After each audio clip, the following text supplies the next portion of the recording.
நமது மரணத்துக்காக நம்மை தயார் செய்து கொள்வோம்.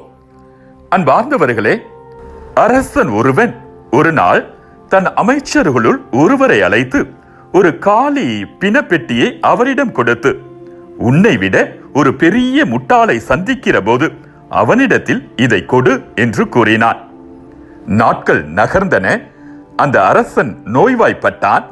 பல நாட்கள் நோயுடன் வாழ்ந்த பின் தன் கடைசி நேரம் நெருங்கி வருகிறது என்பதை உணர்ந்தவனாக அந்த அமைச்சரை அழைத்து, நான் ஒரு தொலைதூர பயணத்திற்கு செல்ல போகிறேன் என்றான்.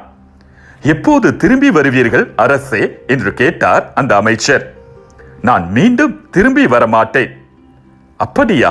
தொலைதூர பயணம் என்கிறீர்கள். பயணத்திற்கு தேவையானவற்றை எல்லாம் ஏற்பாடு செய்து விட்டீர்களா அரசே என்று கேட்டார் அந்த அமைச்சர். இல்லை, அதனால் தான் சற்று வருத்தமாக இருக்கிறேன் என்றார் அரசர். அப்படியா? இந்தாருங்கள், இந்த பிணப்பெட்டியை வைத்துக் கொள்ளுங்கள். என்னை விட ஒரு பெரிய முட்டாளை கண்டுபிடித்து விட்டேன் என்றார் அந்த அமைச்சர். அன்பார்ந்தவர்களே, விழிப்பாயிருங்கள்.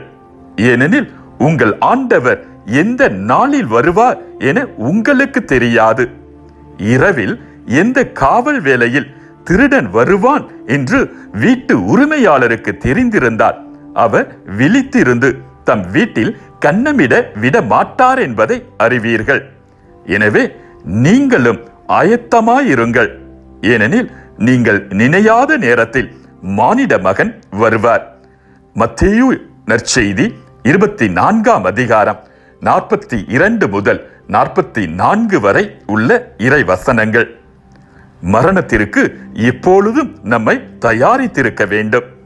நல்ல மரணமடைய அதுவே சிறந்த வழி.